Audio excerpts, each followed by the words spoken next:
সাগর থেকে শেখার অনেক কিছু আছে। সে নীরবে আল্লাহ পাকের হুকুম পালন করে যায়। কখনো কি সে হুকুম পালন করতে থেমে যায়? আসমানের পাখির দিকে হেদায়েত আছে, তারা আল্লাহ পাকের তাসবিহ পাঠ করে। গাছপালা আল্লাহর তাসবিহ পাঠ করে। আসমান, জমিন, চন্দ্র, সূর্য যা আছে আল্লাহ পাকের সমস্ত সৃষ্টি আল্লাহর তাসবিহ পাঠ করে। আল্লাহ পাকের দুইটা নাফরমান সৃষ্টি আছে, একটা হলো মানুষ আর একটা হলো জিন জাতি। এই দুটি সবচেয়ে নাফরমান সৃষ্টি, ওইদিকে আমি পরে আসছি। সাগর কি শেখায়? বিনয়ী হতে শেখায়, কারণ সে অনেক শক্তিশালী। সে অনেক শক্তিশালী এবং প্রচুর সম্পদে ভরা। এই সাগর এই পুরো এলাকার বা পুরো দেশের কোটি কোটি মানুষের রিজিকের উৎস। এই সাগর, তার ভিতরে আল্লাহর রিজিক আছে, সম্পদ আছে। অনেক সম্পদে পরিপূর্ণ থাকার পরেও সাগর খুব শান্ত, তার মধ্যে খুব উদ্ধত অহংকারী আচরণ দেখা যায়। ঠিক আল্লাহর জ্ঞানী মানুষরা সমুদ্রের মতো হয়, তাদের ভিতরে অনেক জ্ঞান থাকে, কিন্তু তারপরেও তারা শান্ত থাকে, বিনয়ী থাকে। আর যাদের ভিতরে সম্পদ কম তাদের লাফালাফি বেশি। কথা বুঝতে পারছেন? সাগর এত শক্তিশালী হওয়া সত্ত্বেও আপনি তার সামনে গিয়ে দাঁড়ালে সে আপনার পা ধুয়ে দেয়।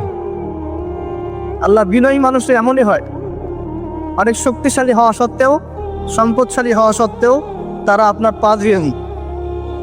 অনেক শেখার আছে, অনেক কিছু। সাগর সম্পর্কে অনেক আয়াত আছে কোরআনে।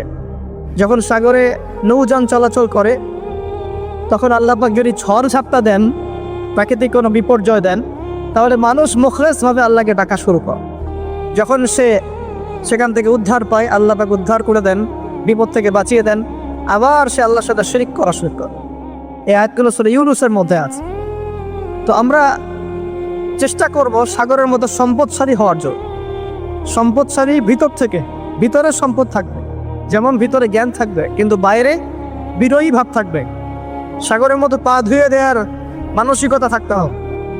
এবং যখন সে আল্লাহর হুকুমে গর্জন প্রদান করা শুরু করে তখন কিন্তু সামন পিছন সব ভাসিয়ে নিয়ে চলে হয়।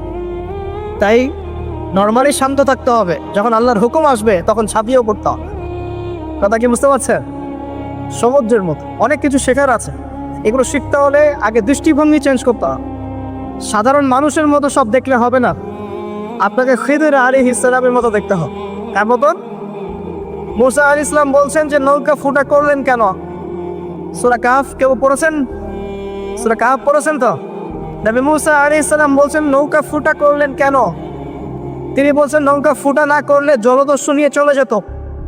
মুসা আলাইহিস সালাম বলছেন নিষ্পাপ বাচ্চাকে হত্যা করলেন কেন? খিদির আলাইহিস সালাম বলছেন এই বাচ্চাকে হত্যা না করলে এই বাচ্চা বড় হয়ে বড় কাফের হতো, পিতা মাতাকেও কাফের বানাতো। মুসা আলাইহিস সালাম বলছেন এই দেয়াল কেন নির্মাণ করলেন পারিশ্রমিক ছাড়াই? তিনি বলছেন দেয়াল নির্মাণ না করলে এর নিচে থাকা সম্পদ, এতিম বাচ্চাদের সম্পদ মানুষ নিয়ে চলে যেত। তিনটা প্রশ্নেই মুসা আলাইহিস সালাম বাইরের চোখ দিয়ে দেখেছেন, খিদির আলাইহিস সালাম তার ভিতরের চোখ দিয়ে দেখেছেন। এই যুগে যদি আপনি ফিতনা চিনতে চান, দাজ্জালীয় সভ্যতাকে চিনতে চান, তাদের প্ল্যানগুলো বুঝতে চান, স্বাভাবিক দৃষ্টিভঙ্গি দিয়ে দেখলে হবে না, ভিতরের চোখ দিয়ে দেখা শিখতে হবে। এটা সবচেয়ে বড় কথা আজকের মাহফিল। দৃষ্টিভঙ্গি চেঞ্জ করতে হবে, তারপরে আপনি ফিতনা ধরতে পারবেন, সমাধানও খুঁজে বের করতে পারবেন ইনশাআল্লাহ। তবে বাস্তবতা কি জানেন? বাস্তবতা হচ্ছে খিদির আলাইহিস সালামের মতো মানুষদেরকে এই সমাজ মূল্যায়ন করে না। যাদের মধ্যে খিদিরের মতো অন্তর্দৃষ্টি আছে তাদেরকে সমাজ মূল্যায়ন করে না, তাদেরকে মানুষ বলে পাগল। যেমন নবী সাল্লাল্লাহু আলাইহি ওয়াসাল্লামকেও মানুষ বলেছিল মাজনুন, পাগল হয়ে গেছে। নবী সাল্লাল্লাহু আলাইহি ওয়াসাল্লামকে মানুষ বলছে সাহের, জাদুকর, মাজনুন, ফারিকুল জামাআ, বলছে সাবিঈ, কত কথা বলছে। আল্লাহ পাক আমাদের সবাইকে কোরআন সুন্নাহ ভিত্তিক জ্ঞান অর্জন করার তৌফিক দিক এবং খিদির আলাইহিস সালামের মতো অন্তর্দৃষ্টি লালন করার তৌফিক দান। এই মহাসাগরের অস্তিত্ব আছে যেটা কুরসির উপরে, এর উপর আল্লাহ রাব্বুল আলামিনের আরশে আজিম, যেটাকে টেনে নিয়ে আসবে কতজন ফেরেশতা? 8 জন। আগে হাদিসটা শুনি। আল্লাহ পাক বলেছেন, দুঃখিত, নবী সাল্লাল্লাহু আলাইহি ওয়াসাল্লাম বলেছেন কিয়ামতের মাঠে আল্লাহ পাক 7 শ্রেণীর মানুষকে এই আরশের ছায়া ছায়া দিবেন। কত শ্রেণী? যুবক ভাইরা হাদিসটা খুব ভালো করে শোনেন, কারণ এখানে সবগুলো হওয়ার মতো সম্ভাবনা আপনার আছে। 7টা শ্রেণী অন্তর্ভুক্ত হওয়ার সম্ভাবনাই যুবকদের আছে, সবার নাই। 1 নম্বর হচ্ছে ন্যায়পরায়ণ শাসক। সুযোগ আছে তো? শাসন ক্ষমতা খারাপ কিছু না, কিন্তু শাসন ক্ষমতা পেয়ে যদি মানুষ ন্যায় বিচার করে ভালো, যদি জুলুম করে তাহলে আল্লাহর সামনে জবাবদিহি করতে হয়। That's all. 2 নম্বর সেই ব্যক্তি যার অন্তর মসজিদের সাথে ঝুলন্ত থাকে। কার সাথে? মোবাইলের সাথে না। কার সাথে? এখন অন্তর কার সাথে ঝুলন্ত থাকে? মোবাইলের সাথে। মসজিদের সাথে অন্তর ঝুলন্ত মানে কি? এটা কি সত্যি সত্যি কলিজে ঝুলা আছে না রূপকথা? মানুষ তো রূপক অর্থ বুঝতে পারে না এখন। মানে আপনি নামাজের জন্য, জামাতে নামাজ পড়ার জন্য উদ্গ্রীব হয়ে থাকেন, এটা হলো মসজিদের সাথে ঝুলন্ত হৃদয়। এরপর সেই ব্যক্তি, সেই যুবক যে তার যৌবনকালটা আল্লাহ পাকের ইবাদতে কাটিয়ে দিয়েছে। সুযোগ আছে না? আছে কি নাই? যুবকদের সুযোগ আছে কি নাই? 4 নম্বর সেই ব্যক্তি বা সেই 2 ব্যক্তি যারা একে অপরকে আল্লাহর জন্য মহব্বত করে। বয়ফ্রেন্ড গার্লফ্রেন্ড ট্রেডিশন বলা হচ্ছে না, বয়ফ্রেন্ড গার্লফ্রেন্ডের হারাম জেনার ভালোবাসা বলা হচ্ছে না। কি বলা হচ্ছে? দিনের জন্যে, আল্লাহর জন্যে দুজন পরস্পরকে ভালোবাসে, আল্লাহর জন্যেই বিচ্ছেদ। 5 নম্বর সেই ব্যক্তি যাকে, যুবক ভাই শোনেন ভালো করে, সেই ব্যক্তি যাকে কোনো সুন্দরী নারী জেনার জন্য ডাকে। সুন্দরী উচ্চ বংশের কোনো মেয়ে নিজেই জেনা করার জন্য ডাকে, কিন্তু যুবক বলে আমি আল্লাহকে ভয় করি, ইন্নী আখাফুল্লাহ, আমি আল্লাহকে ভয় করি। এরকম যুবক আছে এখনো বাকি সমাজে? এখন তো ইচ্ছা করেই মানুষ জেনা করে। এখন তো জেনা এত সহজ, মানুষ 1000, 1500, 2000 টাকা দিয়ে জেনা করতে পারে। এই সমাজে জেনা সহজ, বিয়ে হয়েছে কঠিন। এই সমাজে জেনাটা সহজ হয়ে গেছে, বিয়েটা কঠিন হয়ে গেছে। এই জন্য বিয়ের ঝামেলা অনেকে যেতে চায় না। জেনা করেই তো আমি যা উদ্ধার করার করছি। বিয়ে করলে খাওয়াতে হবে, নিজের পায়ে দাঁড়াতে হবে, এই লাগবে সেই লাগবে, সুবহানাল্লাহ। কিন্তু প্রিয় ভাই মনে রাখবেন, যদি আপনি জেনা থেকে বেঁচে থাকতে পারেন, আল্লাহ পাক আপনাকে সাক্ষাৎ মৃত্যুর হাত থেকেও বাঁচাতে পারেন। এটা আমি এমনি এমনি বলি নাই, দলিল দিচ্ছি। জেনা এমন একটা পাপ, যেই পাপ থেকে যদি কোনো যুবক নিজেকে বাঁচাতে পারে, মৌতের হাত থেকেও বাঁচাতে পারবে ইনশাআল্লাহ। কিভাবে? 3 বন্ধু যাচ্ছে রাস্তা দিয়ে, হঠাৎ করে ঝড়, বন্ধু 3 জন ঢুকে গেল গুহার মধ্যে। কিসের মধ্যে? গুহায়, যে পাহাড়ি এলাকায় আপনারা থাকেন যারা, গুহার মধ্যে। হঠাৎ করে পাহাড়ের পাথর দিয়ে গুহার মুখটা বন্ধ হয়ে গেল। এখন খোলার কোনো অপশন নাই। সবাই বলছে এখন 3 জন, এখন তো আমরা বের হতে পারবো না। সবাই সবার নেক আমলের ওসিলা দিয়ে আল্লাহর কাছে দোয়া কর। কিসের ওসিলা দিয়ে? নেক আমলের ওসিলা দিয়ে দোয়া করতে হয়। হাদিস, মৃত মানুষকে ওসিলা করে তার জন্যে নজর মানত জবাই করে দোয়া করতে হয়। নিজের নেক আমলের ওসিলা দিয়ে আল্লাহর কাছে দোয়া করতে হয়। আল্লাহ পাক এখন দোয়া শুনলেন। একজন বলছে আমি আমার পিতা মাতাকে খুব খেদমত করতাম, তাদেরকে দুধ পান না করে দুধ পান করাতাম না, নিজেও করতাম না, ছেলেদেরকে করাতাম না। আল্লাহ এই কাজটা তোমার ভালো লাগলে আজকে গুহার মুখ থেকে পাথর সরিয়ে দাও। পাথর একটু সরে গেল। পাথর আল্লাহর কথা শোনে কিনা? শোনে না? সবাই আল্লাহর কথা শোনে। আগুন আল্লাহর কথা শোনে কিনা? ইব্রাহিমের জন্য আগুন ঠান্ডা হয়ে যায় নাই? আচ্ছা, তারপরে আরেকজন দোয়া করছে, আল্লাহ আমার এক কর্মচারী ছিল, তার বেতন বাকি ছিল, সে বেতন না নিয়ে চলে গেছে, আমি সেই বেতনটা দিয়ে কিছু গবাদি পশু কিনেছি। আস্তে আস্তে গবাদি পশু বেড়েছে, অনেক দিন পর সে এসেছে টাকা চাওয়ার জন্য। তা আমি বলেছি সবই তোমার, সব নিয়ে চলি। সে বলেছে আপনি কি ফাইজলামি করতেছেন? অবশ্য আমার টাকা আমাকে দেন। না, তোমার টাকা দিয়ে আমি এটা কিনেছিলাম, আজকে বংশবৃদ্ধি হয়েছে, সব তোমার, নিয়ে যাও। সে নিয়ে গেল। সে বলছে আল্লাহ এই কাজ যদি তোমার সন্তুষ্টির জন্য করে থাকি, আজকে আমাকে বাঁচাও। পাথর একটু সরে গেল। এবার তৃতীয় ব্যক্তি, এই ছেলে বলছে, যুবক ছেলে, আল্লাহ আমার একজন চাচাতো বোন ছিল। কে ছিল? এই যে বয়ফ্রেন্ড গার্লফ্রেন্ড, খালাতো বোন, চাচাতো বোন, এখন তো বিচ্ছিরি অবস্থা। এখন এমন একটা অবস্থা, পশ্চিমা সভ্যতার রিপোর্টগুলো পড়ে দেখি, ভাইও বোনের সাথে জেনা করে না। ওদের ওখানে নিজের আপন পিতার দ্বারাও মেয়ে সেক্সুয়াল হ্যারাসমেন্টের শিকার হচ্ছে। ওরা আমাদেরকে শেখায় এখন ভালো কোনটা মন্দ, আর আমরাও আমাদের মাথাটা কবে যে বিক্রি করে দিলাম। ওদের কাছ থেকে ভালো মন্দ শিক্ষা হচ্ছে, কোরআন সুন্নাহ বাদ দিয়ে ওদের কাছ থেকে ভালো মন্দ শিক্ষা হচ্ছে। তো চাচাতো বোনকে সে খুব ভালোবাসতো, তাকে সে পেতে চাইতো, মানে তার সাথে সেক্সুয়াল সম্পর্ক করতে চায়, সোজা কথা বলে। এখন সে মেয়েকে অনেক প্রস্তাব দেয়, সে মেয়ে রাজি হয় না। শেষে বলে, যদি আমাকে 1000 বা 100 স্বর্ণ মুদ্রা দিতে পারো, দিনার, তাহলে আমি তোমার সাথে সেক্স করবো, মানে জেনা করবো। নাউজুবিল্লাহ। তো সেই ছেলে অনেক কষ্ট করে এই টাকাগুলো বা এই দিনারগুলো অর্জন করে, কামাই করে, দিন রাত পরিশ্রম করে, ঠিক আপনারা যেমন করছেন। আর তো এরপর সে তার স্বর্ণ মুদ্রা দেয়, দিয়ে বলে যে এখন আমাকে আমার কাজ করতে দাও। তখন সেই মেয়ে রাজি হয়। ঠিক যে মুহূর্তে তারা সেক্সুয়াল সম্পর্কটা করবে, ঠিক ওই মুহূর্তেই এই মেয়ে বলে ওঠে, হে আল্লাহর বান্দা, আল্লাহকে ভয় কর। আমি সারা জীবন আমার সতীত্বকে ধরে রেখেছি, কাউকে দেইনি। আমি কারোর সাথে এরকম অন্যায় করি নাই, আমি খারাপ মেয়ে নই, তুমি আমার ইজ্জতটা নষ্ট করো না। কে বলছে কথা? নেই। ওই অবস্থা থেকে কি একটা ছেলের উঠে আসা সম্ভব? এটা কি এতটাই সহজ? এটা কিন্তু সহজ না। সত্যি কথা বলতে এই বিষয়টা কিন্তু এতটাও সহজ না। যারা অবিবাহিত তারা হয়তো বুঝতে পারবে না, বিবাহিতরা বুঝতে পারছে। তো ওই অবস্থা থেকে সেই টাকাগুলো না নিয়ে সেই স্বর্ণমুদ্রা মেয়েকে দিয়ে ওখান থেকে সেই ছেলে উঠে আসে আল্লাহর ভয়ে। সে এখন গুহার মধ্যে আটকা পড়েছে, আল্লাহকে বলছে, আল্লাহ, ওই দিন ওই কাজ যদি তোমার সন্তুষ্টির জন্য করে থাকি, আজকে আমাকে মৃত্যুর হাত থেকে বাঁচবে। সমস্ত পাথর দপদপ করে সরে গেল। এটা কিন্তু কোনো গাল গল্প না, এটা বানু ইসরায়েলের ঘটনা, সত্য ঘটনা। এই হাদিস থেকে আমি আপনাকে দলিল দিচ্ছি যে যদি জেনার মতো পাপ থেকে আমি সরে আসতে পারি, সাক্ষাৎ মওত থেকে আল্লাহ বাঁচাতে পারে। প্রিয় ভাই, সেই যুবক আরো সে ছায়া ছায়া পাবে যে তার যৌবনকালটাকে আল্লাহর পথে কাটিয়েছে, এবং যাকে কোনো সুন্দরী মেয়ে জেনার জন্য আহ্বান করে, সে বলে আমি আল্লাহকে ভয় করি। আমরা তওবা করি, আমরা কোনো প্রকার জেনার পাপে যাব না। যদি হারাম কোনো সম্পর্ক থেকে থাকে, আজকেই এই নাম্বার ডিলিট করে ফেলতে হবে। আল্লাহ পাক তৌফিক দান।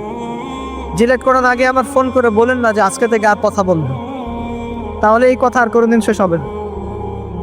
একবারই বন্ধ, ডিসকানেক্টেড। কার জন্যে? আল্লাহর জন্যে। এবং এটা করার পরে আল্লাহকে বলতে হবে, আল্লাহ, শুধু তোমার ভয়ে এবং তোমার সন্তুষ্টি পাওয়ার জন্যে আমি জেনা থেকে বেরিয়ে আসলাম। আল্লাহ, তুমি আমাকে হেদায়েত দাও, ঈমান দাও, আমল দাও, এবং তোমার রাস্তায় আমাকে বেহিসাব রিজিক দাও। এবং নেককার কুমারী, নেককার প্রেমময়ী, তাকওয়াবান, মুত্তাকি একজন স্ত্রী আল্লাহ তুমি আমাকে দান করো। ইনশাআল্লাহ আল্লাহ পাক আপনাকে দান। আল্লাহ পাক দান। আল্লাহ পাকের জমিন প্রশস্ত, আল্লাহর হাত প্রশস্ত। আল্লাহর হাতকে সংকীর্ণ মনে করবেন না, আল্লাহর জমিনকে সংকীর্ণ মনে করবেন না। আল্লাহ পাক যাকে ইচ্ছা বেহিসাব রিজিক দিতে পারে। ইচ্ছা আল্লাহ পাক এবারে সবাইকে বেহিসাব রিজিক দান করুন বলি আমি। আর কে? আর সেই ব্যক্তি যে এত গোপনে দান করে, যার বাহাত জানে না ডান হাত কি দান করেছে, যার বাহাত জানে না ডান হাত কি দান করেছে। আমাদের মতো নয় যে 10,000 টাকা দান করলে সবাইকে না জানানো পর্যন্ত ঘুম হচ্ছে না, এমন নয়। দান এমন গোপনে করে যে তার বাহাত জানে না ডান হাত কি দান করছে। আল্লাহ পাক আমাদের সবাইকে গোপনে দান করার তৌফিক দেয়। এর মানে এই না যে প্রকাশ্যে দান করা যায় না, প্রকাশ্যেও দান করা যায়। অন্যকে উৎসাহিত করার জন্যে প্রকাশ্যেও দান করা যায়, কিন্তু গোপন দান আল্লাহর কাছে অনেক বেশি পছন্দের। আর 7 নম্বর সেই ব্যক্তি যে নীরবে নিভৃতে গোপনে আল্লাহর কথা স্মরণ করে কাঁদে এবং তার চোখ দিয়ে অশ্রু প্রবাহিত হয়। এই 7 শ্রেণীর মানুষকে আল্লাহ পাক কিয়ামতের মাঠে আরশের ছায়ায় ছায়া দিবে ইনশাআল্লাহ।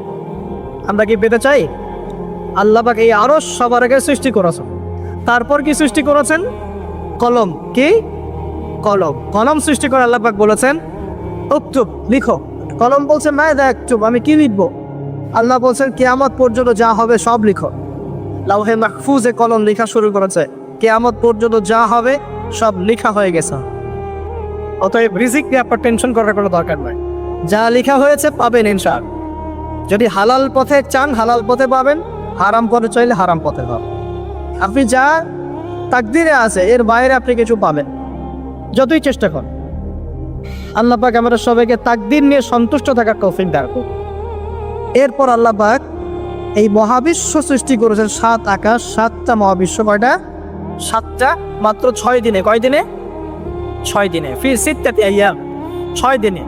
আল্লাহ পাকের একদিন কিন্তু আমাদের দিনের মতো নয়। সূরা মাআরিজের মধ্যে আছে আল্লাহ পাকের একদিন আমাদের 50,000 বছরের সব। কত হাজার বছর? 50,000 বছর। কিয়ামতের মাঠটাও হবে, ওই দিনটাও হবে 50,000 বছর। ওই 50,000 বছরের সমপরিমাণ দিনে কেউ যদি পিপাসাক্ত না থাকতে চায়, হাউজে কাউসারের পানি চায়, সে যেন কোনো বেদাতি আমল না কর, নবীর সুন্নতের উপর থাকে। ইনশাল্লাহ নবী সাল্লাল্লাহু আলাইহি ওয়াসাল্লাম তাকে হাউজে কাউসারের পানি পাঠাবে ইনশাআল্লাহ। ওই 50,000 বছরের সমপরিমাণ দিনে যদি আমরা তীব্র রোদে কষ্ট পেতে না চাই, আরশের ছায়া ছায়া পেতে চাই, তাহলে এই 7 শ্রেণীর অন্তর্ভুক্ত হওয়ার চেষ্টা করতে হবে। আল্লাহ পাক তৌফিক ইনায়াত করুন। এখন এই মহাবিশ্ব সৃষ্টি করার পর আল্লাহ পাক সব কাজ বুঝিয়ে দিলেন, প্রত্যেকের কাজ প্রত্যেককে বুঝিয়ে দিলেন। কার কি কাজ? সূর্য কি তার কাজ ফলো করছে কি করছে না? চাঁদ তার কাজ পালন করছে না? এই গ্রহ নক্ষত্র তারকাগুলো তাদের কাজ কি করছে না করছে না? সবাই যার যার কাজ পুঙ্খানুপুঙ্খরূপে করছে। যারা সায়েন্স বোঝেন তারা বুঝবেন, যদি সূর্য যদি 1 বিঘত দূরে চলে যায়, তাহলে পৃথিবীর অনেক বড় অংশ বরফে আচ্ছাদিত হয়ে যায়। যদি সূর্য 1 বিঘত কাছে চলে আসে, পৃথিবীর তাপমাত্রা বাড়বে, খরা হবে, পৃথিবী উর্বর থাকবে না, পৃথিবী মরুভূমি হয়ে যেতে পারে। তো মহাবিশ্বের প্রতিটা সৃষ্টি আল্লাহ পাকের আদেশ পালন করে চলে, শুধু 2টা সৃষ্টি করে না। কেন করে না সামনে আসছে। এবার আল্লাহ পাক অন্যান্য মাখলুক সৃষ্টি করেছেন এবং পৃথিবীর জন্য আল্লাহ পাক জিন জাতি সৃষ্টি করেছে। কোন জাতি? জিন জাতি। পৃথিবী আগে না জিন আগে? বলে আগে পৃথিবী। জিন জাতিকে সৃষ্টি করে আল্লাহ পাক পৃথিবীতে থাকার সময় দিয়েছিলেন। তারা তাই করেছিল, আজকের মানুষরা যাই করছে। তারা আল্লাহ পাকের বিরুদ্ধাচরণ করা শুরু করেছে, আল্লাহ পাক তাদেরকে ধ্বংস করে দিয়েছে। তবে একজনকে রেখে দেওয়া হয়েছে। কাকে? তার নাম হচ্ছে ইবলিস। কি নাম? ইবলিস। সে আল্লাহর বড় আবেদ ছিল। আল্লাহর ইবাদত করতে করতে করতে সে এমন একটা মর্যাদা পেয়ে যায় যে ফেরেশতাদের উপরে আল্লাহ পাক তাকে মর্যাদা দিয়ে দিচ্ছে। ফেরেশতাদের সর্দার বাড়িয়ে দেওয়া হয়েছে। কাকে? ইবলিস। আচ্ছা, এবার পৃথিবী কিন্তু তার জায়গায় আছে, পৃথিবী কিন্তু ধ্বংস হয়ে যায় না। পৃথিবী আগে সৃষ্টি করা হয়েছে, ওটা তার জায়গায় আছে। অনেক দিন পর, অনেক দিন বলতে কতদিন আল্লাহ ভালো জানেন, আমরা জানি না। কত লক্ষ বছর, কত কোটি বছর আল্লাহ ভালো জানেন, আমরা জানি না। আমরা জানি সূরা দাহরের 1 নম্বর আয়াত আল্লাহ বলছেন, হাল আতা আলাল ইনসান হিনুম মিনাদ দাহর লাম ইয়াকুন শাইআম মাযকুরা। মানুষের উপরে এমন সময় চলে গেছে যে মানুষ একটা আলোচ্য বিষয় ছিল, এই মহাবিশ্বে অস্তিত্বই ছিল না মানুষ। এমন সময় মানুষের উপর চলে গেছে। আমরা এখন মনে করি মানুষই সবকিছু, নাকি? আল্লাহ বলছেন একটা সময় ছিল মানুষের অস্তিত্বই ছিল। আল্লাহ পাক বহুদিন পরে এবার ফেরেশতাদেরকে ডাকলেন, ডেকে বলছেন, ওয়াইজ ক্বালা রাব্বুকা লিল মালাইকা ইন্নী জাইলুন ফিল আরদি খলিফা। হে আমার ফেরেশতারা, আমি ওই জমিনে, পৃথিবীতে, আরদে আমি আমার খলিফা পাঠাতে চাই। কি চাই? খলিফা পাঠাতে চাই। আল্লাহর খলিফাকে এক কথায় যে আল্লাহর হুকুম মেনে চলে, যে আল্লাহর হুকুম মেনে চলে এবং প্রতিষ্ঠা করে, ন্যায় বিচার প্রতিষ্ঠা করে, সে আল্লাহর খলিফা। যে আল্লাহর হুকুম মানে না, প্রচার প্রসার প্রতিষ্ঠাও করে না, ন্যায় বিচারও করে না, সে আল্লাহর খলিফা না, শয়তানের খলিফা। কথা ক্লিয়ার? আচ্ছা, এবার ফেরেশতারা কি বলছেন? ফেরেশতারা বলছেন, আতাজআলু ফিহা মাই ইউফসিদু ফিহা ওয়া ইয়াসফিকু দিমা।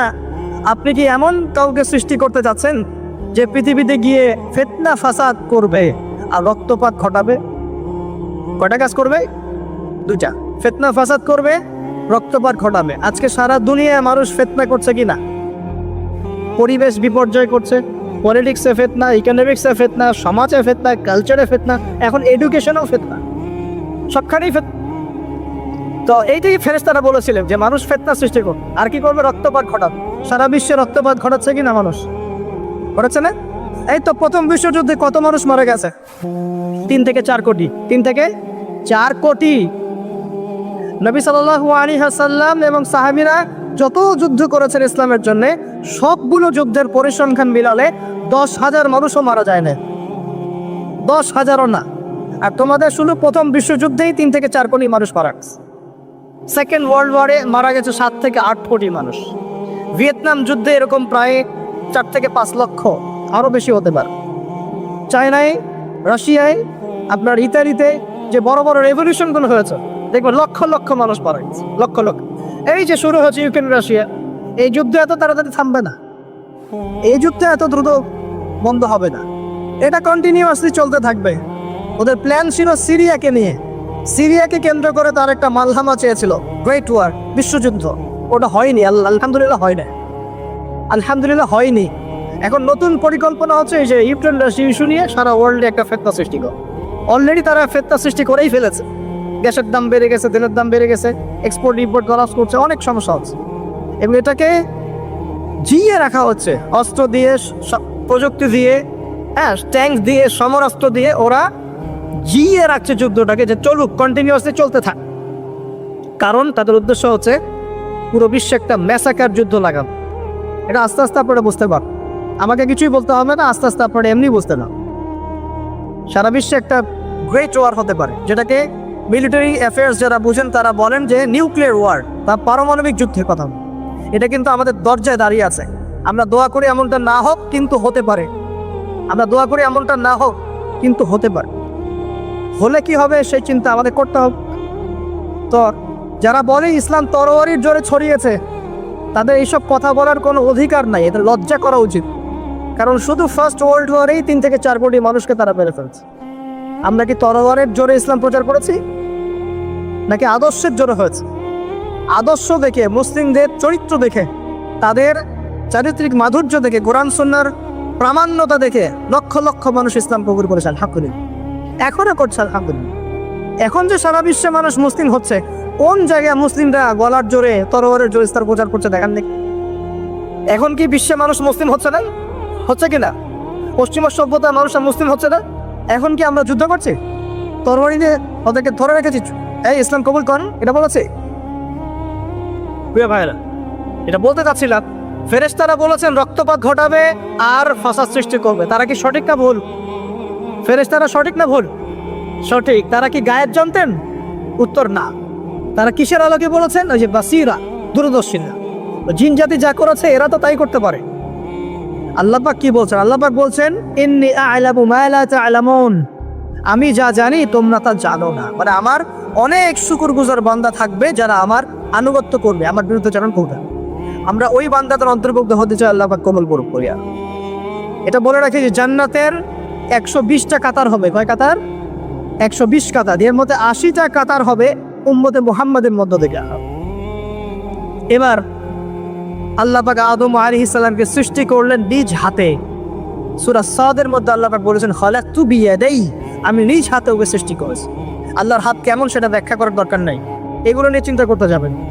আল্লাহ পাকের মতোই কারোর সাথে সাদৃশ্যপূর্ণ নয়। আল্লাহ পাক এবার আদম আলাইহিস সালামকে সৃষ্টি করে নাম শিক্ষা দিলেন। ওয়াল্লামা আদামাল আসমাআ কুল্লাহা, এই মহাবিশ্বের যত জ্ঞান আল্লাহ পাক আদম আলাইহিস সালামকে শিক্ষা দিলেন। সুবহানাল্লাহ। এখান থেকে দলিল পেলাম আমাদের পিতা বানর থেকে হয় নাই, আমাদের পিতাকে আল্লাহ পাক সৃষ্টি করেছে। আমাদের পিতাকে কে সৃষ্টি করেছে? আল্লাহ রাব্বুল আলামিন। তাও আবার নিজ হাতে, মানে কি? ভালোবাসা দিয়ে, ভালোবেসে, মহব্বতের সাথে। এই খলাকতু বিয়াদাই, আমি নিজ হাতে সৃষ্টি করেছি, এই কথা মানুষ ছাড়া, আদম আলাইহিস সালাম ছাড়া অন্য কারোর জন্য আল্লাহ পাক বলেন নাই। অন্য সবার জন্য আল্লাহ পাক বলেছেন ইযা আরাদা শাইআন আইয়াকুলা লাহু কুন ফায়াকুন। যখন আল্লাহ পাক কিছু করতে চান খালি বলেন কুন, হও, ফায়াকুল, হয়ে যান। ওখানে আল্লাহ পাক বলেন নাই সাগর সৃষ্টি করেছে হাত দিয়ে, এই গ্রহ নক্ষত্র সৃষ্টি করেছে আমার হাত দিয়ে। আল্লাহ পাক এমনটা বলেন নাই। আদম আলাইহিস সালামকে আল্লাহ পাক কত মহব্বত করেন, আল্লাহ পাক বলছেন যে আমি তাকে আমার নিজ হাতে সৃষ্টি করেছি। আজকে তোমরা শেখাচ্ছ মানুষকে আস্তাগফিরুল্লাহ যে মানুষ বানর থেকে হয়েছে। কত বড় কুফরি, কত বড় শিরক, কত বড় লজ্জা। নিজের সম্মান মানুষ নিজের ভাবে নষ্ট করতে পারে, নিজের সম্মান নিজে নষ্ট করতে পারে। আমাদেরকে আল্লাহ সৃষ্টি করেছেন আদম আলাইহিস সালাম থেকে। তারপরে যান, শুধু সৃষ্টি করেন নাই, আল্লাহ পাক সমস্ত নাম শিক্ষা দিয়েছেন। নাম মানে এখানে শুধু নাম, মঙ্গল, নেপচুন, প্লুটো এগুলো না। নাম মানে হচ্ছে জ্ঞান। নাম মানে কি? জ্ঞান। একটা এক্সাম্পল দেই, যখন আপনি বাচ্চাকে বলেন যে A for Apple, A for কি? অ্যাপল যে শিখাচ্ছেন, অ্যাপল বলতে কিন্তু সে শুধুমাত্র একটা ওয়ার্ড শিখে না, ও কিন্তু শিখে অ্যাপল মানে একটা এমন কিছু যেটা খেতে হয়। কি করতে হয়? খেতে হয়। যখন আপনি শেখান এ ফর অ্যান্ট, ও বুঝতে পারে অ্যান্ট হচ্ছে একটা সৃষ্টি, এটা চলাচল করে, কালো কালো দেখতে, ও কিন্তু মাথার মধ্যে ওটা ছবি এঁকে নেয়। তো এটা নাম মানে শুধু নাম না, জ্ঞান। আল্লাহ পাক আদম আলাইহিস সালামকে সমস্ত জ্ঞান শিক্ষা দিলেন। আল্লামাল ইনসান মা লাম ইয়ালাম, আল্লাহ বলছেন আমি মানুষকে সেই জ্ঞান শিক্ষা দিয়েছি যা মানুষ জানতো না। মানে আমরা সৃষ্টিগতভাবে জ্ঞানী ছিলাম না, আল্লাহ পাক জ্ঞান শিক্ষা দিয়েছেন। কোন জ্ঞান শিক্ষা দিয়েছেন? যে জ্ঞান ফেরেশতাদেরও ছিল না। বলেন সুবহান। আল্লাহ পাক জ্ঞান শিক্ষা দিয়ে ফেরেশতাদের সামনে নিয়ে গিয়ে বলছেন তোমরা এই নামগুলো বলো দেখি। ফেরেশতারা বলছেন লা ইলমা লানা ইল্লা মা আল্লামতানা, আল্লাহ আমাদের তো সেই জ্ঞান নাই, যা আপনি শিখিয়েছেন অতটুকুই জানি, এর বেশি জানি না। এবার আল্লাহ পাক বলছেন ইয়া আদম আম্বিহুম বিআসমাইহিম, আদম তুমি সব নাম বলে দাও দেখি। আদম আলাইহিস সালাম সমস্ত নাম দর করে সব বলে দাও। আমাদের পিতা জ্ঞানী ছিলেন না? ছিলেন না। আল্লাহ পাক নিজে তাকে জ্ঞান শিক্ষা দিয়েছে। আর আমরা বলছি মানুষ আস্তাগফিরুল্লাহ অন্য প্রাণী থেকে আসছে। সুবহানাল্লাহ, কত অদূরদর্শী মানুষেরা, কত সুদূর প্রসারী একটা কুফরি মতবাদ। এবার আল্লাহ পাক আদম আলাইহিস সালামকে বলছেন তুমি নাম বলে দাও, তিনি সব নাম বলে দিলেন। এবার গিয়ে আল্লাহ পাক ফেরেশতাদেরকে বলছেন এবার তোমরা একটা কাজ করো। ইয কুল্না লিল মালাইকাতি ইসজুদু লিআদম, তখন আল্লাহ পাক বলছেন আমি ফেরেশতাদেরকে বললাম তোমরা সবাই এখন আদমকে সিজদা করো। বলে সুবহানাল্লাহ, কত সম্মান আমাদের পিতা। মহাবিশ্বে ফেরেশতাদের সামনে আল্লাহ পাক তাকে সিজদা করালেন ফেরেশতাদেরকে দিয়ে। ফাসাজাদু, সবাই সিজদা করলো ইল্লা ইবলিস। কে সিজদা করলো না? ইবলিস।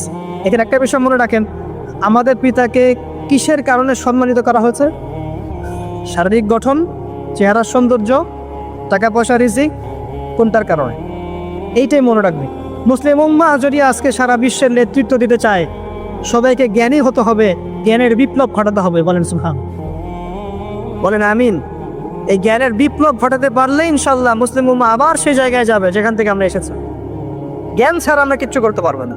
আর এই জ্ঞান মানে শুধু একমুখী শিক্ষা নয়, জেনারেল শিক্ষা, ইসলামিক শিক্ষা, এই দুইটাকে হারমোনিয়াসলি কম্বাইন্ড করতে হবে, করে এমন জ্ঞান অর্জন করতে হবে যে জ্ঞান দিয়ে বিশ্বকে আমরা চ্যালেঞ্জ করতে পারবো। এটাই এই বিশ্বের সবচেয়ে বড় চ্যালেঞ্জ এখন, মুসলিমদের সবচেয়ে বড় চ্যালেঞ্জ এখন এটাই। ইসলামিক শিক্ষা এবং জেনারেল শিক্ষাকে একত্রিত করে এমন প্রজন্ম তৈরি করা, যে প্রজন্ম আগামী দিনে উম্মাহকে নেতৃত্ব দিবে ইনশাআল্লাহ। এই একটা কাজ যদি কেউ করে যেতে পারে, আল্লাহ পাক তৌফিক দেয়। আমরা দোয়া করি আল্লাহ পাক এমন নেতা আমাদের উপরে নিয়ে আসুক যারা এরকম প্রজেক্ট লঞ্চ করতে পারে। বলেন আমিন। দোয়া করতে কোনো সমস্যা? অথবা যদি কেউ হাল না ধরে, আল্লাহ পাক যেন এমন কিছু মানুষ তৈরি করে দেন যারা এই জ্ঞানতাত্ত্বিক বিপ্লব নিয়ে কাজ করবে ইনশাআল্লাহ। এটা সবচেয়ে ইম্পর্টেন্ট কাজ এখন। না হলে আজকে থেকে 20-30 বছর পরে এই প্রজন্মকে আপনি আর খুঁজে পাবেন না। দেখবেন এমন প্রজন্ম চলে আসছে যারা বলবে আল্লাহর সাথে আমাদের কোনো সম্পর্ক নাই, নামাজ পড়বে না, রোজা রাখবে না, যাকাত দিবে না, আল্লাহকে চিনবে না। দেখে নিন, আমরা দোয়া করি এমনটা না হোক, কিন্তু যদি আমরা হাল ছেড়ে দিই এখন, এমনটাই হবে সব। এটা খিদিরের দৃষ্টিভঙ্গি দিয়ে আপনাদেরকে বললাম, জ্ঞানতাত্ত্বিক রেভলিউশন দরকার। যদি কেউ কোনো উদ্যোগ না গ্রহণ করে, অ্যাটলিস্ট বাসায় পারিবারিকভাবে হলেও আপনাকে শেখাতে হবে সন্তানকে, কোনো অপশন নাই। এবার ফাসাজাদু, সবাই সিজদা করেছে ইল্লা ইবলিস। ইবলিস করে নাই। কেন করছে না? ইবলিসের সমস্যাটা কি? ইবলিসকে আল্লাহ পাক জিজ্ঞাসা করছেন, মা মানাআকা আল্লা তাসজুদা ইযা আমারতুক, আমি তোমাকে আদেশ করলাম আদমকে সিজদা করতে, কে তোমাকে নিষেধ করলো সিজদা করতে? ইবলিস বলছে বেশি চালাক, বেশি বোঝে যারা, অতিরিক্ত বুদ্ধিজীবী। ইবলিস ছিল বেশি বুদ্ধিজীবী। ইবলিস ছিল কি? অতিরিক্ত মাত্রার বুদ্ধিজীবী। আছেন আমাদের সমাজে এরকম কিছু মানুষ, ও বলছে খালাকতানি বিন নার, আমাকে সৃষ্টি করেছেন আগুন দিয়ে, আগুন তো সুপিরিয়র মাটির চাইতে। ও খালাক্তাহু মিন তিন, আর আপনি এই আদমকে সৃষ্টি করেছেন মাটি থেকে, কাদা মাটি দিয়ে, আমি কেন আদমকে সিজদা করতে চাই? যুক্তি, অতি যুক্তিবাদী, অতি বুদ্ধি। আল্লাহ পাক বলছেন ফাখরুজ মিনহা ফাইন্নাকা রাজিম, এখান থেকে বের হয়ে যাও, তুমি অভিশপ্ত। ফাইন্না আলাইকা লা'নাতা ইলা ইয়াউমিদ্দিন, আমার আদেশ লঙ্ঘন করার কারণে কিয়ামত পর্যন্ত তোমার উপর লানত, অভিশাপ বসিবে। আল্লাহ পাক তাড়িয়ে দিলেন একদম। আমরা বলি না আউযু বিল্লাহি মিনাশ শাইতানির রাজিম, রাজিম শব্দের মানে হচ্ছে বিতাড়িত, থ্রোন অ্যাওয়ে, কার্সড, যাকে অভিশাপ করা হয়েছে। এবার ভালো করে শোনেন প্রিয় ভাই, ইবলিসের এই স্টেটমেন্টগুলো শোনেন। এবার ইবলিস বলছে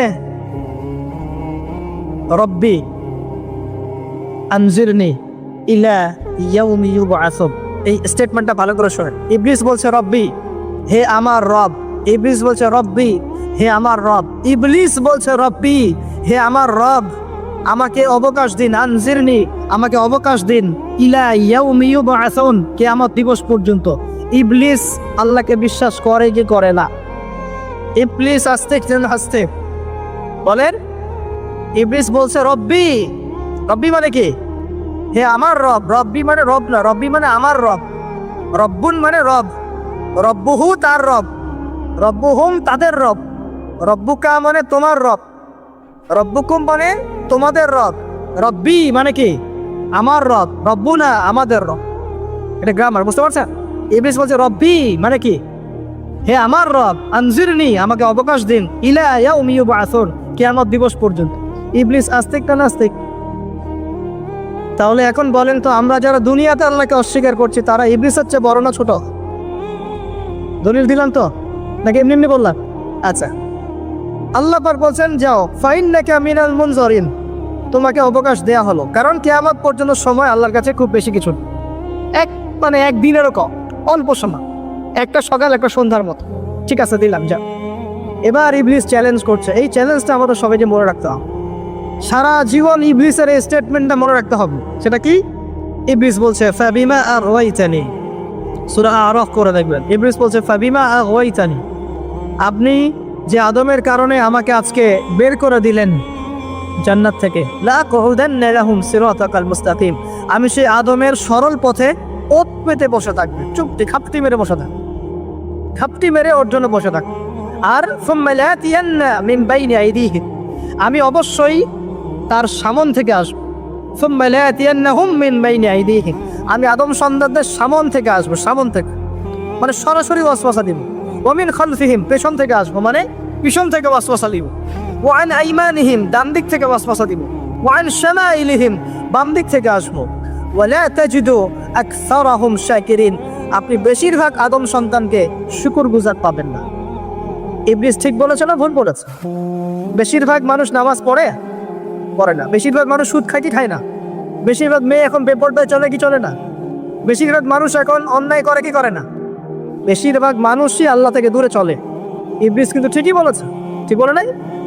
আচ্ছা, আল্লাহ পাক বলছেন ঠিক আছে যাও, তোমার চ্যালেঞ্জ তোমার জায়গায়, তবে আমার বান্দারা যদি সারা জীবনে অন্যায় করার পরে একবার যদি একটা বার মন থেকে তাওবাতুন নাসুহা মানে প্রকৃত তওবা করে, খালেস তওবা করে, আল্লাহর কাছে ফিরে আসে, বলে আস্তাগফিরুল্লাহ, আল্লাহ আমাকে মাফ করে দাও, রব্বিগফির ওয়ারহাম, আল্লাহ মাফ করো, ক্ষমা করো, আস্তাগফিরুল্লাহ আল্লাযী লা ইলাহা ইল্লা হুয়াল হাইয়ুল কাইয়্যুম ওয়া আতুবু ইলাইহি, বা আমার কাছে একটা বার যদি মাফ চায়, ক্ষমা চায়, তার সারা জীবনের গুনাহ আমি মাফ করে দেবো। আর কি চাই? যে বললাম না আমাদেরকে ভালোবেসে আল্লাহ সৃষ্টি করেছে। এবার ইবলিস চলে গেল, আর আদম আলাইহিস সালামের পাঁজর থেকে আল্লাহ পাক সৃষ্টি করলেন হাওয়া আলাইহিস সালাম। বলে সুবহানাল্লাহ, কারণ সঙ্গিনী ছাড়া আমরা চলতে পারবো না। পারবো? যারা চিরকুমার সঙ্গে নাম লেখাচ্ছ এগুলো থেকে বের হয়ে আস। এখন চিরকুমার থাকার টেন্ডেন্সি মানুষের, চিরকুমার থাকতে হবে কেন? সঙ্গীত দরকার আছে কি নাই? আছে। একা একা লাগে, মানুষ একা একা চলতে পারে না। ইব্রাহিম আলাইহিস সালাম একা চলে আসছেন, তার সাথে সারা আলাইহিস সালাম ছিলেন। আমাদের নবীজি যখন একা, তার সাথে খাদিজা রাদিয়াল্লাহু আনহা ছিলেন। ঠিক আছে? ঠিক একইভাবে আদম আলাইহিস সালাম একা একা জান্নাতে, আল্লাহ পাক তার পাঁজর থেকে সৃষ্টি করলেন কাকে? হাওয়া আলাইহিস সালাম। বলে রাখি, হাওয়া আলাইহিস সালাম ছিলেন পৃথিবীর সবচেয়ে সুন্দরী নারীদের একজন।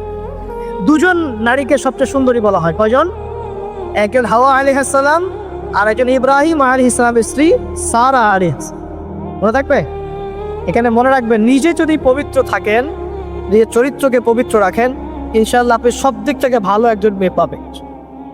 নিজের চরিত্র ঠিক থাকবে না, জেনা করবেন, 10 ঘাটের পানি খেয়ে আসবেন, দেখবেন যাকে বিয়ে করেছেন ও 15 ঘাটের পানি খেয়ে আস। সতর্ক থাকবো, আল্লাহ পাক হেফাজত করুন না, বলি আমিন। এবার তারা দুজন জান্নাতে থাকতে লাগলেন। আল্লাহ পাক বলছেন, একটু মনোযোগ দেন, আল্লাহ বলছেন যে তোমরা দুজন জান্নাতে থাকো।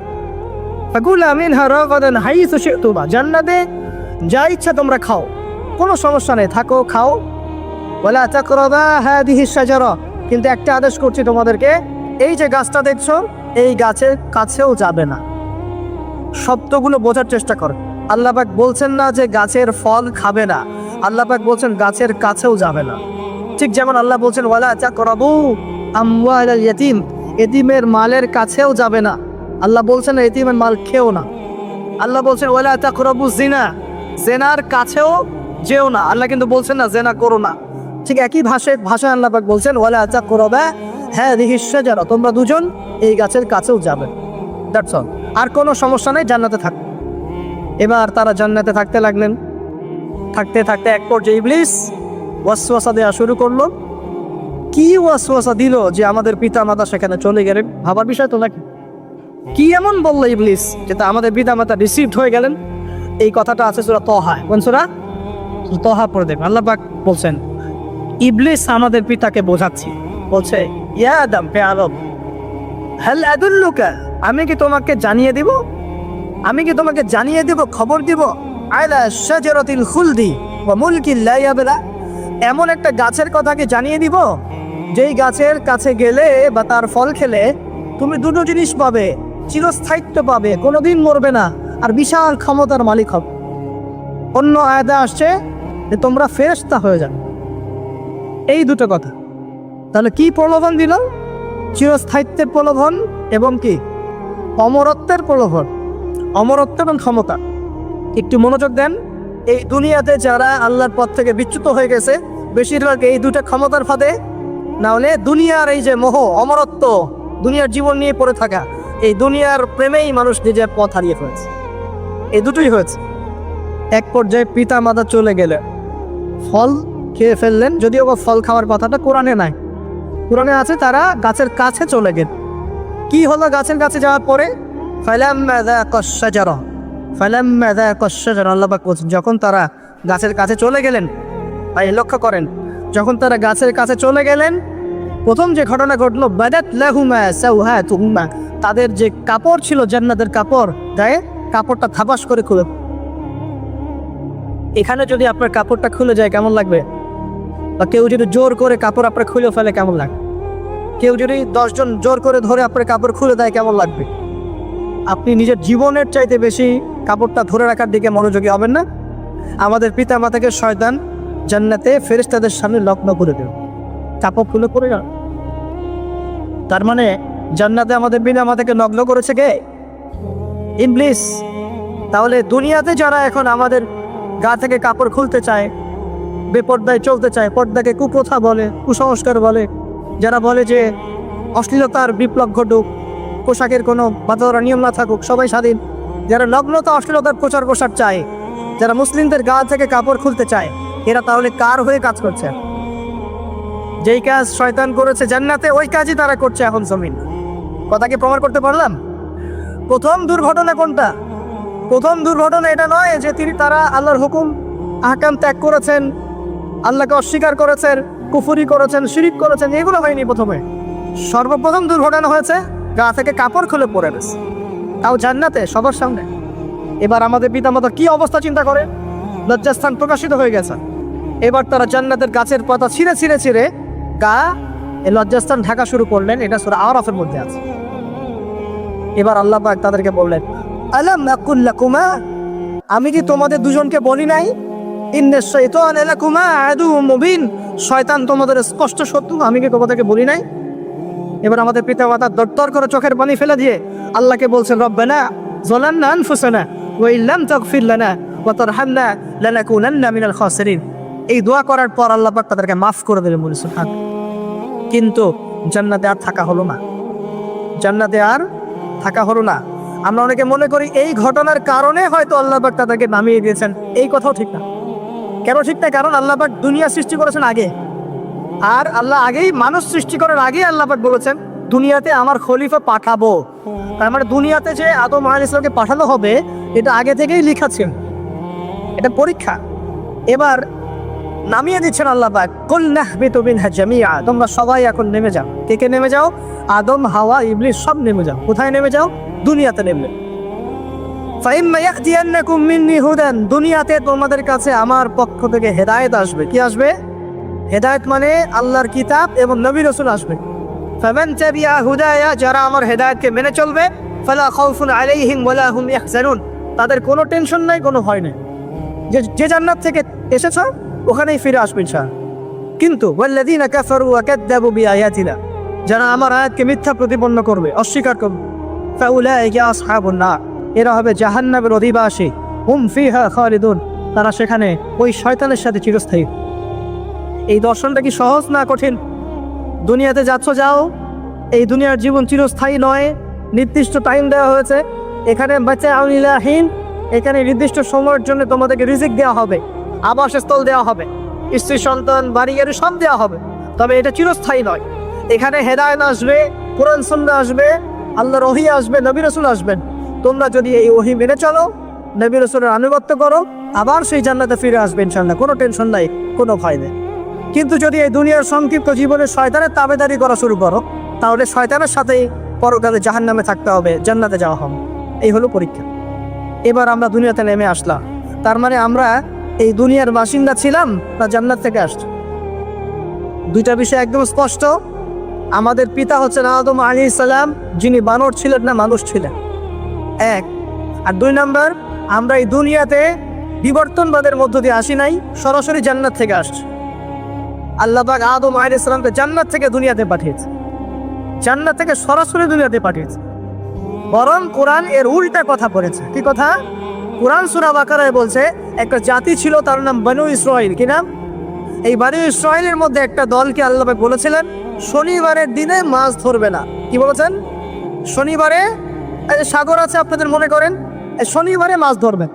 তো বনু ইসরাঈল বেশি চালাক, অতি চালাক, যারা ওই যে প্যালেস্টাইন দখল করে বসে আছে, ওরা দাবি করে আর কি, আসলে এরা সত্যিকারের বনু ইসরাঈল নয়, এরা ইউরোপিয়ান জিউস, এরা কিন্তু সত্যিকারের বনু ইসরাঈল নয়। এখন এরা অতি চালাক, মাছ ধরে নাই, কিন্তু মাছ ধরার বাদ দিয়ে রাখছে। মাছ আসে, বাদ দিয়ে রাখি, পরে ধরুন। এই পাপের কারণে, এই সীমা লঙ্ঘন করার কারণে সূরা বাকারা এবং সূরা আরাফে আল্লাহ পাক বলেছেন ওই মানুষগুলোকে আল্লাহ পাক বানর বানিয়ে দিয়েছে। তাহলে মানুষ থেকে বানর হয়েছে এই দলিল কোরআনে আছে, পড়ে দেখে। মানুষ থেকে যে বানর হয়েছে এই দলিল কোরআনে আছে, সূরা বাকারায় আছে, সূরা আরাফের মধ্যে। শনিবারের সীমা লঙ্ঘন করার কারণে এই অপরাধ, এই পরিণতি আল্লাহ পাক কিছু মানুষকে দিয়েছে। তারা এখনো জীবিত আছে কিনা আমরা জানি না, ওদেরকে আল্লাহ পাক মেরে ফেলেছেন, বেঁচে আছে আমরা এগুলো জানি না, কারণ কোরআন এগুলো নিয়ে কথা বলে না, এতটুকু কোরআন বলেছে। তবে এখনো কিন্তু বহু বাইরের মানুষ আকৃতির প্রাণীকে আল্লাহ পাক ভেতর থেকে বানর বানিয়ে দিচ্ছেন না? এটা নিয়ে একটা কথা বলতে চাই, সেটা হলো কিয়ামতের আগে আগে আরো কিছু মানুষকে আল্লাহ পাক কিন্তু শূকর এবং বানরে পরিণত করুন। এই হাদিসটা কি জানেন? হাদিসটা শুনে রাখেন, এটা আখিরুজ জামান রাতে আমাদের আলামত সংক্রান্ত হাদিসগুলোর মধ্যে পাবেন। আল্লাহর রাসূল সাল্লাল্লাহু আলাইহি ওয়াসাল্লাম বলেছেন কিয়ামতের আগে আগে আমার উম্মতের মধ্যে, ভালো করে শোনা, কিয়ামতের আগে আগে আমার উম্মতের মধ্যে একদল মানুষ বের হবে যারা মদ পানকে হালাল মনে করবে। কাকে? মদ পান করাকে হালাল মনে করবে, যারা বাদ্যযন্ত্র, গায়িকা, নায়িকা এগুলো নিয়ে নর্তকী নাচাবে রাতের বেলা, এগুলোকে হালাল মনে করবে, যারা অশ্লীলতা, বেহায়াপনাকে জায়েজ করে নিবে। ঠিক আছে, এরকম কয়েকটা পাপের কথা বলে নবীজি বলছেন একদিন সকালবেলা আল্লাহ পাক তাদেরকে ঘৃণিত বানরে পরিণত করবে। এটা হবে শান, কখন কিভাবে হবে আল্লাহ ভালো জানেন। এবার আমি কনসেপ্টে চলে আসি। এই যে পৃথিবীতে নেমে আসলাম, তাহলে আমরা কোত্থেকে আসছি ভাই? আমরা কি পৃথিবীর অধিবাসী ছিলাম? আমরা জান্নাতে ছিলাম, ওখান থেকে আল্লাহ পাক পাঠিয়েছে। এবার পৃথিবীতে এসে আদম আলাইহিস সালামের যুগে খুব একটা দুর্ঘটনা ঘটে নাই, একটা ঘটেছে। কয়টা? একটা। ভাই হাবিলের কোরবানি কবুল হয়, কাবিলের অন্তর্দাহ হয়, জ্বালা হয়। কেন হাবিলেরটা কবুল হবে, কাবিলের কেন হচ্ছেন? এই হিংসার বশবর্তী হয়ে কাবিল হাবিলকে হত্যা করে ফেলে, হত্যা করে লাশটা দাফন করা পদ্ধতিও তার জানা ছিল। আল্লাহ কাককে পাঠালেন, কাককে দেখে সে শিখল। প্রথম দুর্ঘটনা হচ্ছে হাবিল কাবিলের দুর্ঘটনা। বলে রাখি, আজকেও নিজের ভাইয়ের বেশে বহু কাবিল মুসলিম সমাজের মধ্যে ঘুরে বেড়ায়। নিজের ভাইয়ের লেবাসে, পোশাকে, সুরতেই বহু কাবিল এখনো কিন্তু মুসলিম সমাজে ঘুরে বেড়ায়। তো আমরা কাবিলদেরকে কাবিলের পরিণতি সম্পর্কে সচেতন করতে চাই।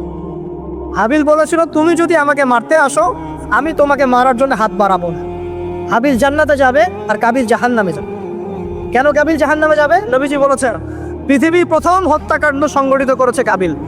এই কারণে পৃথিবীতে যত খুন হবে সমস্ত খুনের পাপের একটা অংশ কাবিলের আমলনামায় যোগ করা হয়। একটা কথা মনে রাখবেন, সদকায়ে জারিয়া যেমন আছে, গুনাহে জারিয়াও আছে। একটা মদের দোকান দিয়েছেন, যত মানুষ মদ খাচ্ছে সমস্ত গুনার একটা অংশ আপনার কাঁধে আসছে। সিনেমা হল করেছেন, মানুষ সারাদিন একটা ছবি দেখে, নগ্ন ছবি দেখে। যত মানুষ এখানে পাপ করবে সমস্ত পাপের একটা অংশ আপনার কাঁধে যান। আবার একটা মাদ্রাসা করেছেন, যত মানুষ এখানে দ্বীনি ইলম শিখবে এই নেকির একটা অংশ আপনি পাবেন। মরে গেলেও কবরে পাবেন। আল্লাহ পাক আমাদের সবাইকে সদকায়ে জারিয়া করার তৌফিক দেন, গুনাহে জারিয়া থেকে বাঁচিয়ে রাখুন। খুব খেয়াল রাখবেন, আল্লাহ পাক আমাদের হেফাজত করুন বুনিয়ানে। এবার ওই যুগ শেষ, নূহ আলাইহিস সালামের যুগ। এই যুগে আল্লাহর একই সুন্নাত। নূহ আলাইহিস সালাম 950 বছর দাওয়াত দিলেন, 40টা বা 80টা পরিবার ইসলাম কবুল করেছে, বাকিরা করেন। যারা করে নাই আল্লাহ পাক তাদেরকে ডুবিয়ে মারলেন, যারা করেছে আল্লাহ পাক উদ্ধার করলেন। সোজা কথা। আজকে সারা পৃথিবীতে যত মানুষ আমরা বেঁচে আছি না, আমরা কোনো না কোনোভাবে ওই 80 পরিবারের সদস্য। আমরা ভাই ভাই, আমরা ওই ফ্যামিলি, 80 ফ্যামিলি অন্তর্ভুক্ত। কিরকম করে? নূহ আলাইহিস সালামের 4 সন্তান ছিল। কয় সন্তান? এক সন্তানের নাম হচ্ছে হাম। কি নাম? হাম। হাম ছিল একটু কালো বর্ণের। হামকে দিয়ে আফ্রিকার কন্টিনেন্টে যত মানুষ দেখছেন ব্ল্যাক স্কিনের, কারো স্কিন, এরা সবাই হামের বংশধর। মজা না বিষয়টা? মানুষের অস্তিত্ব পৃথিবীতে, ইতিহাস, এগুলো খুব ইন্টারেস্টিং টপিক। ইতিহাস পড়তে থাকলে আপনি ডুবে যাবেন। কত কিছু বিশ্বে হয়েছে আর কত কিছু হবে সামনে, সুবহানাল্লাহ। তখন আপনার অস্তিত্ব জানান দিবে যে আমি কত ক্ষুদ্র, মহাবিশ্ব কত বড়, আল্লাহ কত বড়, কত সময় চলে গেছে আর আমি এই সময় কি করছি। এক ভাইয়ের নাম শাম। এই শামকে কেন্দ্র করে এই আরবের যে মানুষগুলো আছে, আরব, অ্যারাবিয়ান, এরা শামের বংশধর। আর এক ভাইয়ের নাম ইয়াফাস। কি নাম? ইয়াফাস। ইয়াফাসের বংশধর হচ্ছে পশ্চিমারা, মানে রোমক জানা তারা। আরেক ভাইয়ের নাম ছিল কেনান। কি নাম? কেনান। ইমান নিয়ে আসে নাই, ওই যে প্লাবনে ডুবে মরে গেছে। মরে যাওয়ার পরে আদম আলাইহিস সালাম বলেছিল, আল্লাহ আমার পরিবারের অন্তর্ভুক্তকে মাফ করে দাও। আল্লাহ বলেছেন, লাইসা মিন আহলিক, সে তোমার পরিবারের কেউ না। নবীর সন্তান হওয়ার পরেও ইমান না আনার কারণে সে জাহান্নামে গেছে। আর আমরা আর কি এমন মানুষ, অমুক আলেমের সন্তান, অমুক বক্তার সন্তান, হ্যাঁ অমুক পীরের নবাবজাদা, অমুক তমুক, এইসব বড়াই করে লাভ নেই। আমল, আকিদা, ইমান যদি শিক্ষা থাকে, আমাদের বংশ পরিচয় আমাদেরকে বাঁচাতে পারে। অনেকদিন আগে যখন বলেছিলাম যে পেপার মানি অরিজিনাল ইসলামিক কারেন্সি না, অনেক ট্রলের শিকার হয়েছে এবং এখনো হচ্ছে, কিন্তু এখনো বোঝাতে ব্যর্থ হচ্ছে আমরা যে গোল্ড ইজ মানি। তো কোরআন সুন্নাহর মধ্যে কিন্তু হেদায়েতটা আছে, তারপরে কেন বুঝতে পারলো না? বিকজ এটাকে হাতে নিয়ে সে অর্থনীতি চ্যালেঞ্জ করতে পারে নাই। আমরা এখানে কমপ্লিট কোড অফ লাইফ পেয়েও চলমান বিশ্বের সংকটগুলো অনেক ক্ষেত্রে মোকাবেলা করতে পারছি না। আর এদের উদ্দেশ্য কি? এই কুফুরি যেটা দর্শন, যেটা আল্লাহর অস্তিত্বে বিশ্বাস করে না, পরকালে বিশ্বাস করে না, ফেরেশতায় বিশ্বাস করে না, চাক্ষুষ যা দেখে এর বাইরে কিছুই বিশ্বাস করে না, এই শিক্ষা দর্শনের উদ্দেশ্য হচ্ছে শুধুমাত্র দুনিয়ার কনস্ট্রাকশন, দুনিয়ার ইকোনমিক্স, দুনিয়ার পলিটিক্স, দুনিয়ার ফাইন্যান্স, দুনিয়ার প্রযুক্তি, অনলি দুনিয়া। পরকালীন কোনো চেতনা এদের মধ্যে আপনি পাবেন না। এই দুটো একটা পার্থক্য। আল্লাহ পাক এখানে বলছেন ইহকালের জীবনটা খুবই ক্ষুদ্র, যেটা এতই ছোট যে সমুদ্রের মধ্যে আঙ্গুল ডোবালে যতটুকু পানি হাতে লেগে থাকে এটা দুনিয়া, বাকি মহাসাগরটা হচ্ছে আখেরাত। আর এই আখেরাতে মুক্তি দিবে কোরআন সুন্নাহ ভিত্তিক শিক্ষা ব্যবস্থা। আর আপনি যখন কুফরি বা দুনিয়াবি দর্শন কেন্দ্রিক শিক্ষা ব্যবস্থাতেই পড়ে থাকবেন, তখন এটা দুনিয়ায় ফয়দা দিবে, পরকালে কিন্তু কোনো ফয়দা দিবে না। এখানে আরেকটা প্রশ্ন আসবে, তাহলে কি আমরা দুনিয়াবি শিক্ষা ব্যবস্থায় শিক্ষিত হব না? উত্তর হচ্ছে অবশ্যই হব, তবে কোরআন এবং সুন্নাহর শিক্ষার মানদণ্ড ঠিক রেখে তারপরে আমি দুনিয়াবি শিক্ষার বিষয়গুলো দিকে ফোকাস করব।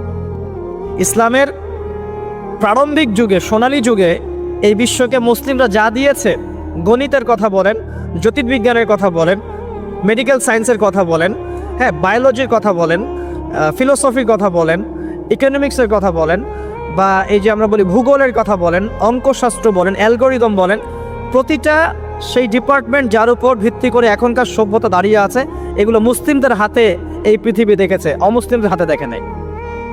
ওই সময়কার মুসলিমরা কি পিছিয়ে পড়েছিলেন? জি না, ওই সময়কার মুসলিমরা আমাদের চাইতে বেশি এগিয়েছিলেন। তারা কোরআন এবং সুন্নাহকে গবেষণা করে চলমান বিশ্বের সমস্ত সমস্যার সমাধান দিচ্ছিলেন। কিন্তু আমরা এখন কোরআন সুন্নাহকে হাতে নিয়ে চলমান বিশ্বের প্রতিটা ডিপার্টমেন্ট নিয়ন্ত্রণ করতে পারছি না। এটা আমাদের ব্যর্থতা, এটা কোরআন সুন্নাহর ব্যর্থতা নয়। এখানে সলিউশনটা কি এটা বলে আমি আগে সামনে যাব। এখানে মূল বিষয়টা হচ্ছে যে আল্লাহ রাব্বুল আলামিন আমাদেরকে সৃষ্টি করেছেন একটা বিশাল উদ্দেশ্য নিয়ে, সেটা হলো ওয়ামা খালাকতুল জিন্না ওয়াল ইনসা ইল্লা লিয়াবুদুন। আল্লাহ পাক আমাদেরকে সৃষ্টি করেছেন যাতে আমরা তার ইবাদত করি। ইবাদত করার জন্য আমাদের দরকার কিছু গাইডেন্স। এই গাইডেন্স আল্লাহ পাক দিয়েছেন কোরআনে এবং হাদিসে। প্রয়োজন একজন শিক্ষকের, মহান শিক্ষক দিয়েছেন মুহাম্মদ রাসূলুল্লাহ সাল্লাল্লাহু আলাইহি ওয়াসাল্লামকে, যাকে দেখে শিখতে হবে। আমরা তাকে দেখছি না, তার সাহাবীরা তাকে দেখেছেন, তার পরের জেনারেশন সাহাবীদেরকে দেখেছেন, তারপরের জেনারেশন তাবেঈদেরকে দেখেছেন। এভাবে আস্তে আস্তে আস্তে আস্তে এই জ্ঞানটা চলে আসছে। এখন আমরা উলামায়ে কেরামকে দেখছি যারা কোরআন এবং সুন্নাহকে ব্যাখ্যা করছেন এবং এর আলোকে যুগ এবং জিজ্ঞাসার জবাব দেওয়ার চেষ্টা করছেন।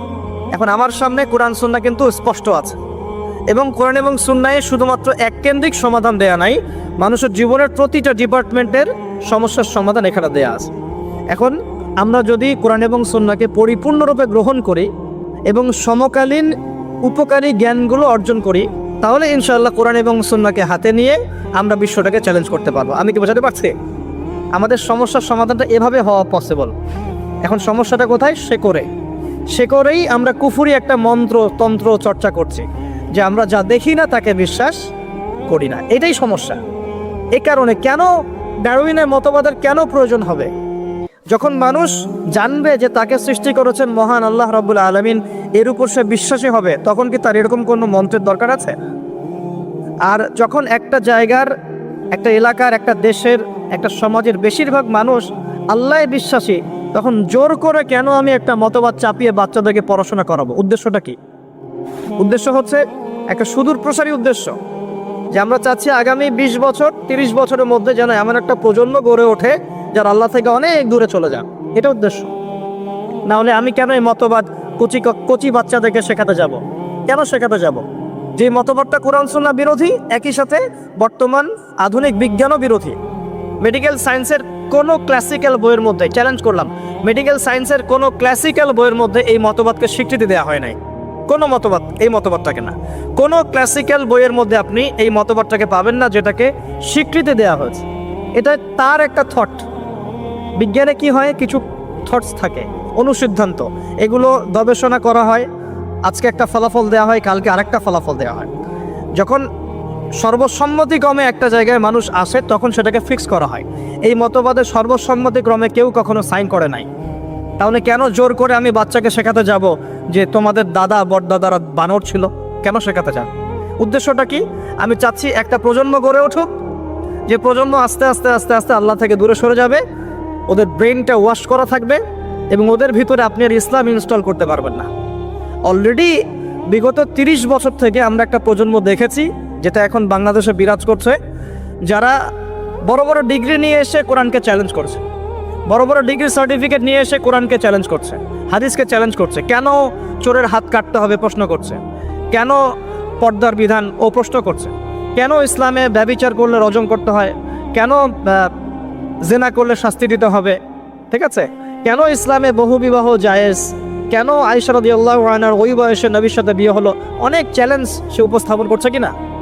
অলরেডি আমরা একটা প্রজন্ম গড়ে ফেলেছি, আমাদের অজান্তেই, আমাদের সাইলেন্সের মধ্যে একটা প্রজন্ম গড়ে উঠেছে অলরেডি, যারা কিন্তু এগুলোকে চ্যালেঞ্জ করছে। এবং এদের সংখ্যা কিন্তু 8-10 জন নয়, এদের সংখ্যা কিন্তু প্রায় 10 to 20%, জানেন? 10 to 20% স্টুডেন্টস এখন যারা ফারেগ হচ্ছে বিভিন্ন সেকুলার ইনস্টিটিউশন থেকে, তারা এগুলোকে চ্যালেঞ্জ করছে। ইসলাম পালন করছে কিভাবে? ইসলাম পালন করছে আনুষ্ঠানিকতা, ঈদের নামাজ, জুমার নামাজ, রমজান মাসে মাঝে মাঝে তারাবি, ঠিক আছে, মাঝে মাঝে ইসলাম, মাঝে মাঝে। এই যে একটা প্রজন্ম তৈরি করলাম, এটা কি পশ্চিমাদের বিজয় নয়? এটাই তো পশ্চিমাদের বিজয়। আর এর উপর আবার ওই যে বলে না, মরার উপর খরার ঘা, বলের কথা আছে না, মরার উপর খরার ঘা। একটা প্রজন্ম অলরেডি তৈরি হয়েছে, এখন নতুন একটা প্রজন্ম আমরা তৈরি করতে যাচ্ছি, যে সরাসরি আল্লাহকেই অস্বীকার করবে। নাউজুবিল্লাহ। সে বলবে যে না, আল্লাহ আমাকে সৃষ্টি করে নাই, আমি তো ছোটবেলায় পড়েছি যে আমার দাদারা বানর ছিল।